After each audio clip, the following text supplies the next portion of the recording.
అందరికీ నమస్కారం. ఈరోజు కథను రచించిన వారు అమూల్య గారు. పెళ్లికి ఇంకా వారమే ఉంది. అందరూ హడావిడిగా ఎవరి పనుల్లో వాళ్ళు సందడి సందడిగా ఉంది. అంతా బాగుండగా ఆకాష్ నాకు ఈ పెళ్లి ఇష్టం లేదు అనేశాడు. అందరూ నిర్ఘాంతపోయారు. అవనికైతే మాటలు లేవు. గోపాలరావు అయోమయంగా ఏంటి బాబు ఏం మాట్లాడుతున్నావు? నా డెసిషన్ గ్రాండ్పా అంటాడు ఆకాష్. రాజ్యం ఆవేశంగా ఏం మాట్లాడుతున్నావురా? డెసిషన్ ఏంటి డెసిషన్? నువ్వు ఊ అంటేనే కదా. అంజన కాలర్ పట్టుకొని ఏడుస్తూ ఏంట్రా సడన్ గా ఇలా అంటున్నావు? ఆకాష్ మొహం కాస్త చిరాగ్గా పెట్టి ఏంటి మామ్, నాకు నచ్చలేదని చెప్తే ఎందుకు ఇలా అంటున్నారు? అదే ఎందుకు అని అడుగుతున్నా. చెప్పడానికి ఏం అంటాడు వెంకట్రావు. ఏమంటే నాకు తన ఇష్టాయిష్టాలు నచ్చలేదు, తనకి నావి నచ్చలేదు అంటాడు ఆకాష్. అలాంటప్పుడు ఇద్దరి కలిసి ఉండటం కుదరని పని అంటాడు. అలా అంటే ఎలా బాబు, తన ఇష్టాలు మార్చుకుంటుంది అంతేగాని పీటల దాకా వచ్చిన పెళ్లిని ఇలా అర్ధాంతరంగా ఆపేస్తే ఊర్లో జనాలు ఏమనుకుంటారు? దాని భవిష్యత్తు ఏం కాను అంటుంది సురేఖ. ఆకాష్, ఆంటీ ప్లీజ్ నన్ను ఫోర్స్ చేయకండి, నాకు ఈ పెళ్లి నచ్చలేదు. అంతేగాని మామ్ వెళ్దామా అంటూ బయటకు కదిలాడు. ఇంత తతంగం చూస్తూ చేష్టలుడిగిపోయింది అవని. వెళ్తున్న ఆకాష్ను అలానే చూస్తూ ఉండిపోయింది. ఆకాష్ కారెక్కుతూ ఒకసారి వెనక్కి తిరిగి చూశాడు. అవని తన వైపు కన్నీళ్లతో చూస్తుంటే అసహ్యంగా అనిపించింది. వెంటనే కారెక్కి కళ్ళు మూసుకున్నాడు. వెంకట్రావు, అంజన అవని వైపు చూడలేకపోయారు. వాళ్ళు కదలలేకపోయేసరికి రామారావు చేతులు జోడించాడు వెళ్ళమన్నట్టు. అక్కడ ఉండలేక ఇంటికి ప్రయాణమయ్యారు. అప్పుడు వెంకట్రావు, ఛీ చెడబుట్టావు కదరా నా కడుపున, ఇంత దుర్మార్గంగా ఎలా ఆలోచిస్తున్నావు అంటాడు. పీటల దాకా వచ్చిన పెళ్లిని అర్ధాంతరంగా ఆపేశావు. నువ్వు రమ్మంటేనే కదా మేం వచ్చింది, నువ్వు చేసుకుంటానంటేనే కదా వాళ్ళు పెళ్లికి సిద్ధపడింది. నువ్వు ప్రేమించబట్టే కదా ఆ పిల్ల నీపై ప్రాణాలు పెట్టుకుంది. అలాంటిది ఇప్పుడు ఏ పురుగు కుట్టిందిరా నిన్ను అంటూ ఏడవడం మొదలుపెట్టింది అంజన. ఆకాష్ వీళ్ళు ఎన్ని అంటున్నా అవి మీ చెవికి ఎక్కించుకోవటం లేదు. సైలెంట్గా రూమ్లోకి వెళ్ళిపోయాడు. అంతులేని బాధ మనసుని కమ్మేస్తుంటే ఆ బాధను మోయలేక గుండె ఆగిపోతుందేమో అన్నట్టు గుండె మీద గట్టిగా చెయ్యి వేసుకొని ఇక్కడ ఉన్నది నువ్వే, ఈ ప్రాణం ఎప్పటికీ నీదే, చావైనా బ్రతుకైనా నీతోనే అవని అనుకున్నాడు. అలాగే కూర్చుండిపోయిన అవనిని చూసి రామారావు, సురేఖ లోపలికి తీసుకువెళ్ళమని చెప్పగానే అవనిని తీసుకువెళ్ళింది. అవని మంచంపై కూర్చొని అలాగే ఉండిపోయింది. వారం గడిచింది. అందరిలోనూ మార్పు వచ్చేసింది. ఎవరికీ గుర్తులేదు. కాదు కాదు, గుర్తు లేనట్టు నటిస్తూ తిరుగుతున్నారు. కానీ కేవలం అవని మాత్రం అలాగే ఉండిపోయింది. తిండి నిద్ర ఏమీ లేకుండా, ఒక్క మాట పలుకు లేకుండా ఉండిపోయింది. ఇంట్లో ఎంతో ఆహ్లాదకరమైన వాతావరణం ఉన్న అవని మొహంలో ఆ కల లేదు. అవనిని మామూలు స్థితికి తీసుకురావటానికి ఇంట్లో శతవిధాలా ప్రయత్నిస్తున్నారు. కానీ ఎవరి తరం కాలేదు. చూపులో జీవం లేదు, మొహంలో కాంతి లేదు. కళ్ళెప్పుడూ శూన్యం వైపే. మాది మూగపోయింది, గుండె పగిలిపోయింది, మాట మూలన పడింది, సందడి కనుమరుగైంది, మనిషే ప్రాణం లేనిదైంది. సురేఖ ఏడవని రోజు లేదు కూతుర్ని చూసి. దేవుణ్ణి దూషించని గడియలేదు. అలాగని కన్నబిడ్డ భవిష్యత్తును బాగుపరచమని వేడుకొని క్షణమూ లేదు. రామారావు కనీసం కూతురి వైపు చూడలేకపోతున్నాడు. కేవలం తన ఒత్తిడి తేవటం వల్లనే కూతురు భవిష్యత్తు ఇలా ప్రశ్నార్థకమయ్యిందని మదనపడని రోజు క్యాలెండర్లో ఉండదేమో. ఇంకా అవనైతే చెప్పక్కర్లేదు. ఆకాష్ని తిట్టుకోలేక, తన స్థితిని అర్థం చేసుకోలేక ప్రాణం లేని దానిలా ఉండిపోయింది. రోజులు గడుస్తున్నాయి. ఆకాష్ ఇంట్లో ఆకాష్ని అనని రోజు లేదు. అంజన పూర్తిగా మాట్లాడటం మానేసింది. వెంకట్రావు మాట్లాడినా కేవలం సూటిపోటి మాటలు తప్ప ఇంకేమీ లేవు. ఆ ఇంట్లో ఆకాష్ని అననిది కేవలం భూపతి మాత్రమే. ఆకాష్ అవేం పట్టించుకోకుండా ఎక్కడికో తిరుగుతున్నాడు. కనీసం పడుకోవడానికి కూడా రావట్లేదు. దుఃఖంలో ఉండటం మూలాన ఎవరూ పట్టించుకోవటం లేదు. మనవడి వాలకం గమనించిన భూపతి ఉండబట్టలేక ఒకరోజు అడిగాడు. భూపతి బయటికి వెళ్తున్న ఆకాష్తో, ఏరా ఒకసారి నీతో మాట్లాడాలి, ఇలారా. ఆకాష్ కనీసం భూపతి వైపు కూడా చూడకుండా, లేదు గ్రాండ్పా బయటికి వెళ్ళాలి, తర్వాత మాట్లాడతాను అంటూ బయటికి వెళ్ళాడు. అవని దగ్గర నుంచి వచ్చినప్పటి నుంచి ఆకాష్ ఇంట్లో సరిగా ఉండట్లేదు. ఇంట్లో ప్రశాంతంగా లేదు. ఏమో అందుకే బయట తిరుగుతున్నాడు అనుకున్నాను. కానీ ఈరోజు ఎందుకో అలా అనిపించడం లేదు. ఆకాష్ ఏదో చేస్తున్నాడు అనుకుని ఆ రోజు ఆకాష్ని వెంబడించాడు. వెళ్ళిన భూపతికి అక్కడ కనిపించిన దృశ్యం అబ్బురపరిచింది. అంతలోనే ఏసీ గదుల్లో సుఖంగా పెరిగిన మనవడు అలా ఉండటం చూసి గుండె తరుక్కుపోయినట్టు అనిపించింది. బనియన్ మీద ఉండి ప్యాంటు మడిచి కట్టెలు కొడుతున్న ఆకాష్ తననెవరో గమనిస్తున్నట్టు అనిపించి పక్కకు చూశాడు. భూపతి ఉండటం చూసి నిర్ఘాంతపోయి గొడ్డలి అక్కడే పడేసి వచ్చి, గ్రాండ్పా మీరేంటి ఇక్కడ, ఎందుకు వచ్చారు? చెప్పాగా మళ్ళీ మాట్లాడతానని రండి అంటూ తాకపోయి దూరం జరుగుతూ రండి అంటూ కుర్చీ లాగాడు. భూపతి కళ్ళ వెంబటి నీళ్లతో చెమటతో తడిచిన మనవడి శరీరాన్ని తడుముతూ వణుకుతున్న గొంతుతో ఎవరి కోసం రా ఇదంతా? ఎందుకురా ఇలా నీకు నువ్వే శిక్ష వేసుకుంటున్నావు? అంటూ బొబ్బలెక్కిన చేతుల్ని పట్టుకుని చూస్తున్నాడు. అప్పుడు ఆకాష్, ఇది శిక్ష కాదు గ్రాండ్పా, నా రెస్పాన్సిబిలిటీ అంటాడు. ఏమంటున్నావురా? ఇందులో నీ బాధ్యతలు ఏమున్నాయి అంటాడు భూపతి. అవన్నీ తర్వాత చెప్తాను, ముందు మీరు ఇంటికి వెళ్ళండి అంటాడు. లేదు, ఇప్పుడంటే ఇప్పుడే తెలియాలి. ఇంటికి రావడం మానేసి ఎక్కడుంటున్నావు? ఏసీ గాలి తప్ప ఇంకేం అలవాటు లేని ఈ శరీరానికి ఈ చెమట ఏంటి? పెద్ద పెద్ద అంతస్తులో దర్జాగా ఉండాల్సిన వాడివి ఇక్కడ ఇలా ఎండలో ఏంటి? నాకు తెలియాల్సిందే అంటాడు. ఆకాష్ ఏం మాట్లాడకుండా కాస్త దూరంలో ఉన్న ఒక ఇంట్లోకి వెళ్ళాడు. భూపతి అంతవరకు మనవడి కష్టం చూసి దుఃఖంలో ఉండటం మూలాన తాను ఎక్కడ ఉన్నది పట్టించుకోలేదు. కానీ ఇప్పుడు చూసేసరికి ఆ ఇల్లు తన చెల్లిది అని గుర్తొచ్చింది. తన చెల్లే కాదు, అవని బాల్యం కూడా ఇక్కడే గడిచింది. అందుకే అవని ఇక్కడ ఉండాలని ఎక్కువ మారం చేసేది. కానీ ఇల్లు పాతపడటం వల్ల కొత్త తరానికి నచ్చలేదు. రామారావు ఇల్లు మారదామంటూ పోరు పెట్టాడు. మొదట గోపాలరావు ఒప్పుకోకపోయినా తర్వాత కొడుకు వైపే నిలిచాడు. అలా ఇల్లు విడిచి వచ్చినందుకు వేదన భరించలేక అవని నానమ్మ చనిపోయారు. ఆవిడ మరణానికి కారణం ఇలా మారటమే అన్న భూపతి గోపాలరావుతో అవని నానమ్మ అంత్యక్రియల రోజున గొడవ జరిగింది. అప్పుడు విడిపోయిన వారు ఇప్పుడు ఆకాశ్ మూలంగానే కలిశారు. కానీ ఎప్పుడైనా చెల్లెలు గుర్తొస్తే ఆ ఇల్లు గుర్తొచ్చేది. కానీ చెల్లెలి జ్ఞాపకాలు ప్రశాంతంగా బ్రతకనివ్వవని ఆ ఇంటి వైపు చూడలేదు భూపతి. ఈ స్థలాన్ని గోపాలరావు ఇవ్వమని పనివాడికి చెప్తే అది అవని తీసుకుని మర్చిపోయింది. ఈ జ్ఞాపకాలన్నీ గుర్తుకు రావడంతో గొంతు జీరబోయింది. మెల్లిగా అడుగులు వేస్తూ వెళ్ళాడు లోపలికి. అక్కడ హాల్లో కూర్చొని ఆకాష్ని చూడగానే వెళ్ళి, రేయ్, నువ్విక్కడ ఏం చేస్తున్నావురా? ఆకాష్ ఏం మాట్లాడకపోయేసరికి, మాట్లాడవేరా, ఇక్కడికి ఎందుకు వచ్చావు? అప్పుడు ఆకాష్ అవని కోసం అంటాడు. అవని కోసమా? అవును అంటాడు ఆకాష్. ఏం మాట్లాడుతున్నావురా? ఆకాష్ పైకి లేచి సెల్ఫ్లో ఉన్న ఒక బుక్ భూపతి చేతికిచ్చాడు. భూపతి అయోమయంగా, ఏంట్రా ఇది, డైరీలా ఉంది అంటాడు. డైరీలా కాదు, డైరీనే, అవనిది అని అంటాడు ఆకాష్. ఇది నీ దగ్గర ఎలా ఉంది అని అడుగుతాడు భూపతి. దొరికింది అంటాడు ఆకాష్.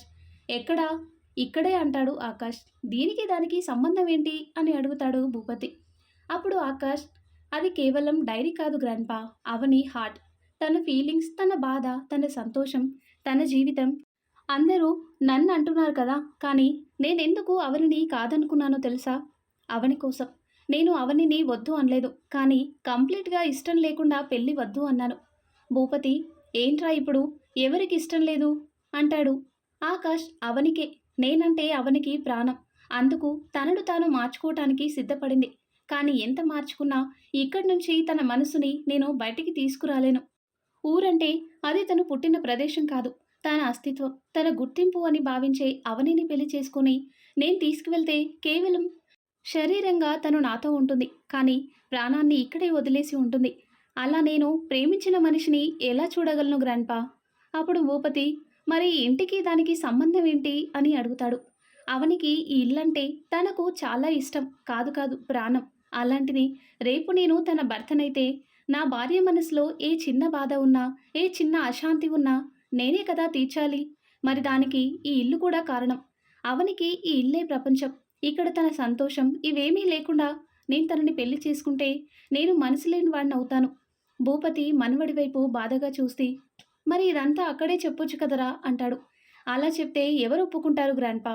ఎవరిదాకో ఎందుకు, గ్రానీనే ఒప్పుకోదు. అలాంటప్పుడు నేను చెప్తే ఎవ్వరూ ఒప్పుకోరు అంటాడు ఆకాష్.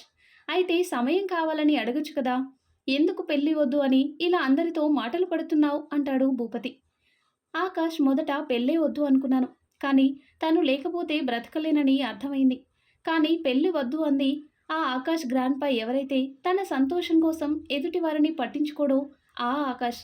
ఇప్పుడు అవనితో మంచి జీవితం కోసం తాపత్రయపడుతుంది ఆ ఆకాష్ కాదు, కొత్త ఆకాష్. కేవలం తన లవ్ని ఇష్టపడటం తప్పితే ఇంకేం తెలియని ఆకాష్. భూపతి ఆకాష్ని గట్టిగా గుండెలకి హత్తుకుని, ఎలారా ఇంత బాధ మోస్తున్నావు, ఎప్పటి వరకు ఇలా ఉంటావు అని అంటాడు. అదే తెలియట్లేదు గ్రాండ్పా. చేయడం అయితే అవని కోసం ఈ పనులన్నీ నేర్చుకుని ఈ ఇంటిని మారుస్తున్నాను, కానీ ఈ విషయాన్ని 2 ఇళ్లలో చెప్పి ఎలా ఒప్పించాలా అని అంటాడు ఆకాష్. భయపడకు కన్నా, నీ సంకల్పం గొప్పది. అలాగే ఉండు. ఆ పైవాడు ఉన్నాడు, నిన్ను ఈ చిక్కుముల నుంచి బయటకు వేస్తాడు అని వెన్ను నిమిరాడు భూపతి. ఆకాష్ భారంగా విడిపించుకొని మళ్ళీ బయటికి నడిచాడు. కట్టెలు కొడుతున్న మనవడిని చూసి భూపతి, ఇల్లు అవనికి ఇష్టం సరే, మరి ఇవన్నీ ఎందుకు అంటాడు. ఆకాష్ గొడ్డలితో దెబ్బ బలంగా వేస్తూ, చెప్పాగా ముందు ఆకాష్లా కాదు అని, కంప్లీట్గా ఇక్కడి వాడినే, ఇదిగో ఇవి కూడా నేనే చేశా అంటూ కాస్త దూరంలో ఉన్న పొలాల వైపు చూపాడు.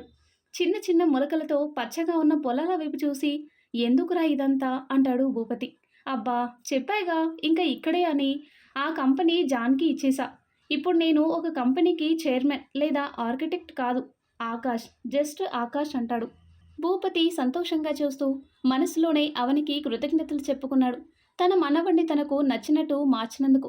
రోజులు గడుస్తున్నాయి. రామారావు అవనిని అలా చూడలేకపోతున్నాడు. ఇంతకు ముందు ఇంటి పట్టునే ఉండని పిల్ల ఇప్పుడు గది దాటి బయటకు వచ్చింది లేదు. ఎప్పుడు ఏదో ఆలోచిస్తూ శూన్యంలోకి చూస్తూ కళ్ళ వెంబడి నీళ్లు. ఇలా శోకదేవతలాగా ఉన్న కూతుర్ని చూసి మనసును ఎవరో పిండేసినట్టు అనిపిస్తుంది. ఏదో ఆలోచిస్తూ ఇంటి పట్టున ఉండలేక బయటికి వచ్చిన రామారావుకి భూపతి ఎదురయ్యాడు. వారం రోజుల్లోనే అదే ఊర్లోని నానితో నిశ్చితార్థానికి ఏర్పాట్లు చేశాడు రామారావు. ఇంట్లో అందరూ ఎంత వారించినా కుదరదని మొండిగా నిశ్చితార్థం ఏర్పాట్లు చేసేశాడు. ఆ రోజు నిశ్చితార్థం. రాత్రి ఏవో ఆలోచనలతో కోడి కూసే వేళకు కాస్త ముందు పడుకొని పొద్దెక్కాక లేచే అవనికి ఇంట్లో హడావిడి వలన త్వరగా మెలకువ వచ్చింది. లేచి గది నుంచి బయటికి రాగానే ఇంట్లో ఆడవాళ్ళు అటూ ఇటూ తిరుగుతూ ఏవో సర్దుతూ ఉన్నారు. అటుగా వెళ్తున్న రామారావు కూతుర్ని చూసి నవ్వుతూ, వెళ్ళి రెడీ అవ్వు తల్లి, ఈరోజు నీ నిశ్చితార్థం అనగానే అవని తల ఒక్కసారిగా పైకెత్తింది. రామారావు మొహంలో ఎలాంటి మార్పు లేకుండా, అవును బంగారం, ఈరోజే వెళ్ళు, వెళ్ళి రెడీ అవ్వు అంటాడు. అవని మారు మాట్లాడకుండా లోపలికి వెళ్ళింది. లోపలికి వెళ్ళగానే మోకాళ్ళ మీద కూర్చొని మొహాన్ని చేతుల్లో దాచుకొని వెక్కి వెక్కి ఏడుస్తూ, ఎందుకు ఇలా చేశావు, నీకోసం అన్ని వదులుకొని వచ్చేద్దామని కూడా నిర్ణయించుకున్నాను కదా అనుకుంటూ ఉండిపోయింది. ముందే గ్రహించిన రామారావు బయట నుండి తలుపు తట్టాడు. వెంటనే కళ్ళు తుడుచుకొని రెడీ అవుతున్నా అంటూ స్నానం చేసి చీర కట్టుకుంది. బయటకు వస్తున్న కూతుర్ని చూడగానే రామారావు మనసు చివుక్కుమంది. కానీ ఇదంతా కొంతసేపు తల్లి అని మనసులో చెప్పుకొని తనను తాను తమాయించుకున్నాడు.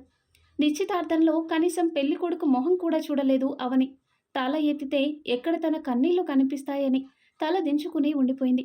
పంతులు గారు, నాయనా ఉంగరాలు మార్చుకోండి అనగానే నాని ఆత్రంగా పెట్టడానికి అవని చెయ్యి అందుకోబోయాడు. అంతలో నాని చెయ్యితో అతను కూడా 2 మీటర్ల దూరంలో ఎగిరిపడటంతో అందరూ ఆశ్చర్యపోయారు. అది చూడగానే రామారావు మనసు కాస్త శాంతించింది. వెంటనే అవని తల ఎత్తి చూస్తుంది అని రామారావు అనుకున్నాడు. కానీ అవని చలనం లేకుండా ఉండిపోయింది. అవని భుజాన్ని ఎవరో పట్టుకొని బలంగా పైకి లేపినట్టు అనిపించగానే అప్పుడు చూసింది. బాగా తెల్లగా ఉండటం వల్లేమో బాధ, కంగారు కారణంగా ఎర్రగా అయిపోయిన ఆకాష్ మొహాన్ని చూసి వెంటనే హత్తుకుంది. ఆకాష్ ఆ కోపాన్నంతా కన్నీళ్ల రూపంలో బయటపెడుతూ, నేను మళ్ళీ రాననుకున్నావా, నా ప్రేమ మీద నమ్మకం లేదా, అప్పుడు అవని, నీ మీద నా ప్రేమ మీద నమ్మకం ఉంది గనక సిద్ధపడ్డాను జీరిపోయిన గొంతుతో అంది. సురేఖ కోపంగా, మళ్ళీ ఎందుకొచ్చావయ్యా, మళ్ళీ దానిలో ఆశలు పెంచి ఈసారి ఉన్న ప్రాణం కూడా తీసుకెళ్ళిపోదాం అనుకున్నావా.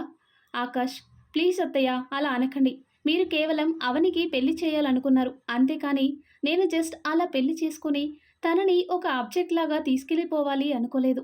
తన మనస్సును కూడా నాతో పాటు తీసుకెళ్లాలనుకున్నాను. అది రాదని అర్థమైంది. అప్పుడు గోపాలరావు, అందుకు వెళ్ళిపోయావా అంటాడు. లేదు, ఆ మనసు దగ్గరికే నేను వచ్చేశాను అంటాడు. అవని ఆశ్చర్యంగా తలెత్తి చూసింది. ఆకాష్ అవని గడ్డం పట్టుకొని, అవునరా, నీకోసం ఇక్కడికి వచ్చేశాను, ఇక నీతోనే నీ ఊర్లోనే ఉంటాను. అవని మొహమంతా ముద్దులు పెడుతుంటే రామారావు ఆనందంగా చూస్తున్నాడు. సురేఖ అయోమయంగా, ఏంటండి ఆ అబ్బాయి అలా వచ్చి నిశ్చితార్థం చెడగొడితే వాళ్ళ ముందు మన పరువు ఏమవుతుంది అని ఆలోచించకుండా అలా చూస్తూ నిలబడ్డారు. రామారావు చిన్నగా నవ్వి, మీకు ఎన్ని కృతజ్ఞతలు చెప్పినా అది తక్కువే రమణ అంటూ నాని నాన్నగారి వైపు తిరిగాడు. రమణ చేతులు జోడించి, అయ్యో అదెంత మాట అయ్యా, అవనమ్మ మాకు సానా మేలు చేసినది, అమ్మగారి జీవితం మంచిగా ఉంటుంది అంటే మా పానాలైనా ఇస్తాను. అప్పుడు రామారావు, కానీ నీకు కృతజ్ఞతలు చెప్పాల్సిందే అంటూ అందరి వైపు తిరిగి, ఇది కేవలం నాటకం, ఇదిగో ఈ ఆకాష్ త్వరగా తన మనసులో మాట చెప్పాలని ఇలా నాటకం ఆడించాను, ఇక్కడ ఎవరి మనసును నొప్పించలేదు అనే అనుకుంటున్నాను అంటాడు. గోపాలరావు ఏమంటున్నావు రామా? అప్పుడు రామారావు, ఆకాష్ తన ప్రేమ కోసం మారాలి అనుకున్నాడు నాన్న. దానికి ఏం చేయాలో తెలియక పెళ్ళే వద్దు అనేశాడు, కానీ వారిద్దరూ ఒకరి కోసం ఒకరు అని గుర్తించాడు. కానీ అది చెప్పట్లేదు, అందుకే ఇలా చేశాను. ఆకాష్ వెంటనే అవనిని విడిపించుకొని పరుగున వచ్చి రామారావుని హత్తుకున్నాడు. రామారావు వెన్ను నిమురుతూ, ఇలా అయితే ఎలా నాన్న? చూడు, నీ అవని నిన్ను వదిలి ఎంత నరకం అనుభవించింది. ఆకాష్ అవనిని చూసి దగ్గరికి తీసుకుంటూ, సారీరా, ఇదంతా నీకోసమే. అవని ఏడుస్తూ, నాకు నువ్వు తప్ప ఇంకేమీ అక్కర్లేదు. తెలుసు కానీ నీ సంతోషాలే కదా నా ఆస్తులు అంటాడు ఆకాష్. అవని ఆ మాటకు నవ్వేసింది. గోపాలరావైతే, ఈసారి ఇలా తిక్కతిక్కగా మాట్లాడవు కదా? ఆకాష్ లేదు అన్నట్టు తల ఊపాడు. అయితే పెళ్లి చేసేద్దాం అంటుంది చిన్ను. హాహా, చేసేయాలిగా. పంతులు గారితో మాట్లాడతాను. అమ్మా నాన్నలకు చెప్పు, బాధపడుతూ ఉంటారు అనగానే ఆకాష్ నవ్వుతూ అవని వైపు చూసి వెళ్ళాడు. పెళ్లి పనులు మొదలయ్యాయి. పచ్చని పందిరి కింద బంధువులకు ముచ్చట్లు, వధూవరులకు ఆట పట్టింపులు, పెద్దవారికి పనులు, చిన్నారికి ఆటలు, ఇలా అందరికీ అన్నీ పోస్టిగా ఉన్నాయి. ఎరుపు రంగు చీరలో నిండు నగలతో, బుగ్గన చుక్కతో, మొహంలో పెళ్లి కళ, అంతకంటే కలవంతమైన సిగ్గుతో దేవలోకం నుంచి దిగొచ్చిన తారలా మెరిసిపోతుంది అవని. పంచకట్టులో తెలుగువారి సాంప్రదాయం ఉట్టిపడే విధంగా హుందాగా ఆ తారను సొంతం చేసుకోవటానికి ఎంతో దర్జాగా మరెంతో అందంగా కనిపిస్తున్నాడు ఆకాష్. అందరి కళ్ళు వీళ్ళ మీదే అంటూ అంజనా కొడుకు కాబోయే కోడలికి దిష్టి తీసింది. పెళ్లి తంతు మొదలైంది. పచ్చని పందిరి సాక్షిగా అవని ఆకాష్లు ఒక్కటయ్యారు. వచ్చిన వారందరికీ ఆ దృశ్యం కన్నుల పండుగగా ఉంది. పెళ్లి తంతు ముగియగానే అప్పగింతల సమయంలో సురేఖ కూతుర్ని పంపలేకపోయింది. భూపతి ఇంటికి వెళ్ళగానే రాజ్యం ఆనందానికి పట్టపగ్గాలు లేవు. తను కోరుకున్న పిల్లే తన మనవడికి భార్యంగా వచ్చిందని తెగ సంబరపడిపోయింది. ఆ రోజు ఆకాష్ అవనిలా మొదటి రాత్రికి ఏర్పాట్లు జరిగాయి. అవనిని అందంగా ముస్తాబు చేసి లోపలికి పంపారు. అవని మెల్లగా వెళ్ళి టేబుల్ మీద పాల గ్లాస్ పెట్టి వెళ్ళి తెరిచిన కిటికీకి తలుపులు మూసింది. ఆకాష్ తిక్కుపడుతూ, అరే, నా చిట్టికి అన్ని తొందరే అంటాడు. అవని వెనక్కి తిరిగి కొంగు నడుంలోకి దోపి పక్కన ఉన్న కర్ర తీసుకొని ఆకాష్ దగ్గరికి వచ్చి సిగ్గుపడుతున్న ఆకాష్ వీపు మీద ఒక్కటి వేసింది. అంతే, ఉలిక్కిపడి, హే రాక్షసి, ఏం చేస్తున్నావు అంటూ తప్పించుకున్నాడు. అవని ఆకాష్ వెంట పరిగెత్తుతూ, లేకపోతే పెళ్ళి అంటే ఇష్టం లేదు, తొక్క తోటకూర అని కబుర్లు చెప్తావా? నేనెంత ఏడ్చానో తెలుసా? తెలుసా? చెప్పు. ఆకాష్ వస్తున్న అవనిని తప్పించుకొని, చిట్టి చిట్టి, నో ప్లీజ్, సారీ చెప్పా కదా ప్లీజ్ అంటూ పరిగెత్తసాగాడు. అవని వదలకపోవటంతో ముందుకు పరిగెత్తుతున్న ఆకాష్ వెనక్కి తిరిగి వస్తున్న అవనిని రెండు చేతులతో బంధించేశాడు. అంతే, అవని ఒక్కసారిగా బిగుసుకుపోయింది. ఆకాష్ మెల్లగా చెవి దగ్గర ఊదుతూ, వదిలే నాన్న, మొగుణ్ణి పట్టుకొని అలా కర్రతో సావగొడితే ఎలా చెప్పు అంటూ చేతిలో కర్ర తీసి విసిరేశాడు. అవని ఏం మాట్లాడకుండా కళ్ళు మూసుకుంది. ఆకాష్ అవని మెడ మీద ముద్దులు పెడుతూ, నేనంటే నీకు ఇష్టమేగా అంటాడు. అంటుంది అవని. మరి నువ్వు నాదానివేగా అంటాడు ఆకాష్. అంటుంది అవని. అలా అనగానే ఆకాష్ రెండు చేతులతో అవనిని ఎత్తుకుని మంచంపై పడుకోబెట్టాడు. వారిద్దరూ ఆ రాత్రి తమ జీవితంలో మధురమైన రోజుగా ముద్రం చేసుకున్నారు. 3 రాత్రులవ్వగానే మళ్ళీ ఇంటికి వెళ్ళటానికి రెడీ అయ్యారు. ఆకాష్ అవని. ఈసారి ఆకాష్ అందరినీ రమ్మనడంతో అందరూ బయలుదేరారు. ముందు కారులో వెళ్తున్న ఆకాష్ అవనిలను అనుసరిస్తూ వెనక కార్లు వచ్చాయి. ఆకాష్ సడన్గా దారి మళ్లించడంతో అయోమయంగానే అందరూ వెనకే వెళ్లారు. ఆకాష్ కారు ఆపిన చోటు చూసి రామారావు, ఆకాష్, భూపతి తప్పితే అందరూ షాక్. అవని అయితే ఆ ఇల్లు చూసి ఆకాష్ని గట్టిగా హక్ చేసుకొని అలాగే ఉండిపోయింది. గోపాలరావు, ఏంటబ్బాయి ఈ ఇంటికి తీసుకొచ్చావు అంటాడు. అప్పుడు రామారావు, నాన్న, మనకు ఈ ఇల్లు వద్దేమో కానీ అవనికి ఈ ఇల్లంటే చాలా ఇష్టం, కాబట్టి తను ఇక్కడే ఉండాలి అనుకుంటుంది, ఉండనివ్వండి అనగానే ఎవరూ ఏం మాట్లాడలేకపోయారు. అందరూ లోపలికి వెళ్ళగానే అవని పాలు పొంగించి అందరికీ స్వీట్ తయారు చేయడం మొదలుపెట్టింది. ఆకాష్ అందరికీ అన్నీ చూసుకుంటూ మధ్యలో చిట్టి అని పిలుస్తూ అందరినీ చూసుకుంటున్నాడు. అవని వంటగదిలో బిజీ అయింది. ఎవరు లేని సమయం చూసి ఆకాష్ వంటగదిలోకి వెళ్ళి అవనిని వెనక నుంచి హత్తుకొని అవని చెయ్యి పట్టుకుని గరిట తిప్పుతూ ఉన్నాడు. అవని సైలెంట్గా ఉండటంతో ఆకాష్, అవని అవని మెల్లగా, ఏంటి కొన్నిసార్లు చిట్టి అని కొన్నిసార్లు అవని అని పిలుస్తున్నారు? ఆకాష్ మెడపై పెదవులతో రాస్తూ, ఎందుకంటే చిట్టి రాకాసి అన్ని గమనించేస్తుంది. అలాంటిది ఆ పనులకు కావాలి, నా పనికి అవని కావాలి. ఎందుకంటే అవనికి నా ప్రేమ తప్ప ఇంకేమీ తెలియదు కాబట్టి. అవని అలా నవ్వుతూ ఉండిపోయింది. హా! ఈ సంతోషమైన జంట మధ్యలో మనమెందుకు? ఈ ఆనందాలు వారి జీవితంలో ఎప్పటికీ ఉండాలని కోరుకుంటూ, ఇక్కడి నుంచి వెళ్ళిపోదాం పదండి పదండి అంటూ అందరూ వెళ్ళిపోయారు. సో, ఇదండి అమెరికా అబ్బాయి, పల్లెటూరు అమ్మాయి ప్రేమ కథ ఇంతటితో సమాప్తం. మరో ఇంట్రెస్టింగ్ స్టోరీతో మళ్ళీ రేపు వీడియోలో కలుద్దాం. ఈ వీడియో మీకు నచ్చితే తప్పకుండా లైక్ చేయండి. ఇలాంటి మరిన్ని ఇంట్రెస్టింగ్ స్టోరీస్ కోసం మన ఛానల్‌ని తప్పకుండా సబ్స్క్రైబ్ చేయండి. Thanks for watching.